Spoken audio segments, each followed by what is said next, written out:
Muchas gracias, buenos días. Muchas gracias por invitarme además a esta sesión mixta entre hacendistas y sanitarios, por decirlo de forma simplista, ¿verdad? Sí, de un punto de vista más académico diríamos, somos colectivos que tenemos funciones, objetivos distintas y tenemos que encontrarnos, porque de lo contrario no estaríamos haciendo una buena labor profesional. Solamente dedicar unos minutos para motivar el tema, pero ya reflexionando sobre el mismo, escuchando las intervenciones iniciales, viendo los guiones que nos facilitaba la organización, me pregunto si realmente el tema necesita motivación. Por eso, permítanme que en alguna ocasión recaiga en alguna obviedad, en alguna perogrullada, pero sí que quiero deslizar algún que otro comentario respecto a los cuales luego, por supuesto, pues podemos interactuar con todos ustedes y con los ponentes. Enfrento directamente la primera cuestión delicada que ha salido en la mesa ya de introducción, de inauguración. ¿Es suficiente el gasto sanitario? ¿Se gasta lo suficiente en sanidad? No. Una pregunta delicada, una pregunta fuerte, ¿verdad? Permítanme reconfigurarla, replantearla en otros términos, porque para saber si se gasta lo suficiente en sanidad, tenemos que saber cuánto se debería gastar en sanidad. Tendría un valor de referencia, un valor normativo, que yo compararía con el gasto en sanidad. Pero, además, tenemos la obligación de pensar si se gasta lo suficiente en educación, si se gasta lo suficiente en pensiones, si se gasta lo suficiente en I+D+I, en universidades, etcétera. Por tanto, ya se están dando cuenta ustedes que se trata de una pregunta normativa, una pregunta de debe ser.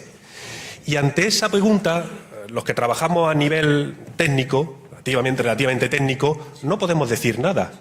Es una pregunta política que tendrán que resolver los políticos, tendrán que resolver nuestros representantes, y cuando nos den una cantidad, estoy simplificando mucho las cosas, pero cuando nos fijen una cifra, pues ya Alfonso, Agustín y yo mismo discutiremos cómo repartir ese dinero entre distintas comunidades autónomas, entre distintos usos, etcétera. Por tanto, la primera idea clave que quería transmitir es, a la pregunta, ¿se gasta lo suficiente en sanidad? Pues la amplío. ¿Se gasta lo suficiente en educación? ¿En pensiones?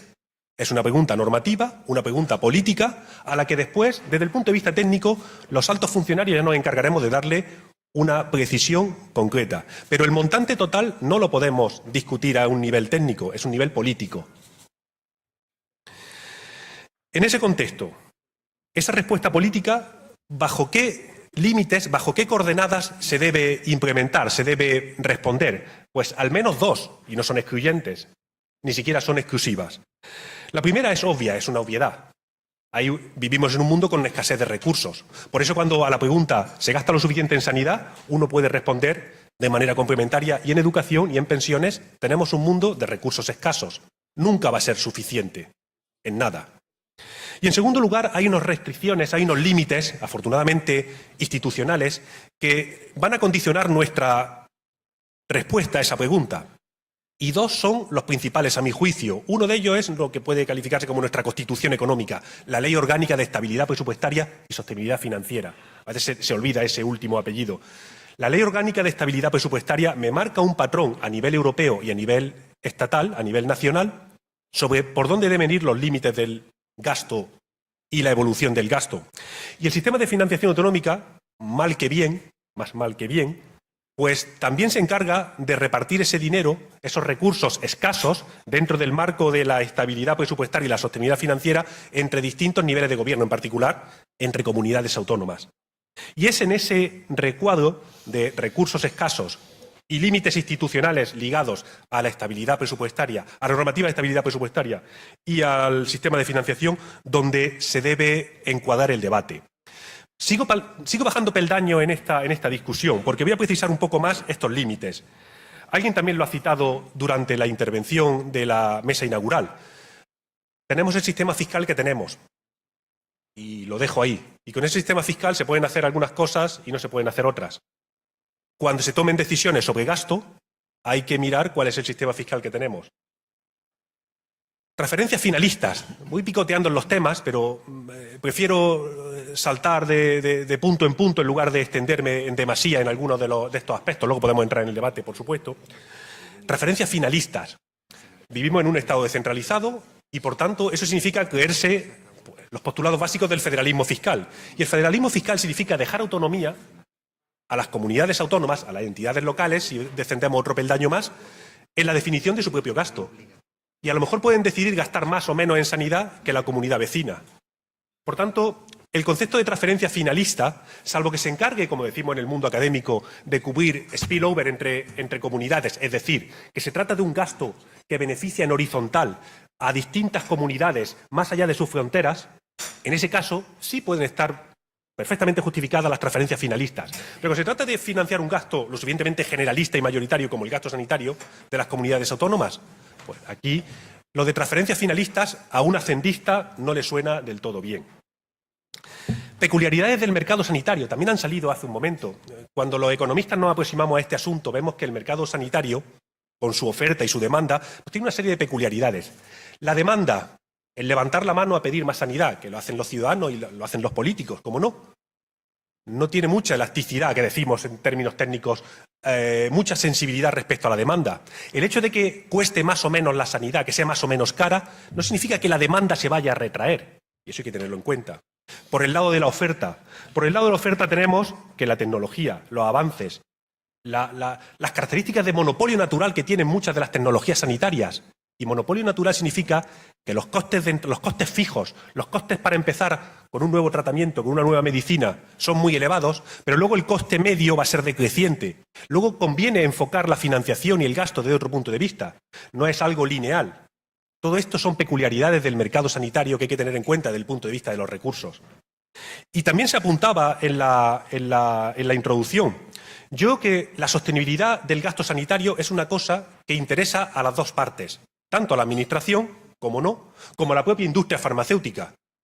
Porque en este contexto, un gasto desorbitado, un gasto con crecimiento exponencial, un gasto insostenible a medio y largo plazo, es perjudicial para todos, incluido para la propia industria farmacéutica, que creo que sí está lo suficientemente sensibilizada respecto al asunto. Y un último punto en el contexto de límites. Hay lo que se llama en otros países fenómenos en el sector sanitario, en la previsión de sanidad por parte de las comunidades autónomas, un fenómeno de emulación, de justice competition, que se llama en otros países. Nos fijamos en lo que hace el vecino. Si Castilla-La Mancha o Castilla y León ponen en marcha un nuevo tratamiento, los vecinos, y no solamente los vecinos limítrofes, todas las comunidades, por un efecto de emulación, por una competición hacia el mejor en algunos casos, realmente condiciona, hace muy interdependientes todas las decisiones que se tomen en el ámbito autonómico. Y eso hay que tenerlo en cuenta. He planteado el marco, de forma muy rápida, muy escueta, el marco general de lo que pueden ser los límites institucionales en este asunto. ¿Qué resultados, de forma también muy rápida, encontramos en nuestro país a este respecto?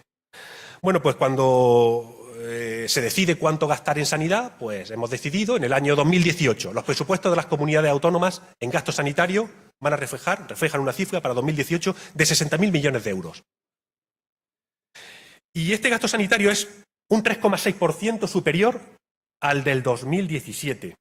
3,6%. Hay un concepto que nos importa mucho en Hacienda y al país como tal en su conjunto, que es el concepto de regla de gasto. La regla de gasto para el 2018 está fijada en el 2,4%. Es un concepto de la normativa de estabilidad presupuestaria, esa que me refería hace un tiempo que decía, oye, tu gasto computable, tu gasto, después de hacer una serie de ajustes, no puede crecer más allá por encima de una tasa de referencia. Esa tasa de referencia a nivel nacional es el 2,4%. El gasto sanitario está creciendo al 3,6%. Esto significa un 38% del gasto total de las comunidades autónomas. Más de un tercio, se dijo, un tercio, más de un tercio. Y además tenemos un problema en el que hay una evidencia en la que se ponen de manifiesto estas tensiones hacia el crecimiento del gasto, y es la discrepancia entre los presupuestos inicialmente aprobados y los presupuestos finalmente ejecutados, liquidados. En el 2016, el último dato que tenemos disponible y cerrado, completamente cerrado, la diferencia fue de 6.000 millones de euros. Se presupuesta una cantidad y se termina gastando otra. Eso pone de manifiesto las tensiones que tiene el gasto sanitario sobre las cuentas de las comunidades autónomas. Y de esto hay que ser consciente. Y hay que mirar la ley de estabilidad. Y hay que ver un sistema de financiación que funciona como funciona, etc. ¿Diferencias entre comunidades autónomas? Las hay, efectivamente, las han puesto de manifiesto. Las forales a la cabeza y comunidades como la Comunidad de Madrid o la Comunidad Andaluza están por debajo de la media. Y podemos discutir en ese contexto. Y yo, con cierta rapidez y con cierta velocidad, tengo que reconocerlo, quería dejar aquí mi introducción. Creo que estaba ya lo suficientemente motivado el tema, pero he añadido algún que otro asunto para trasladarlo a todos ustedes y a los ponentes, como no puede ser de otra forma. Y en este momento pues lanzamos la discusión, si les parece bien.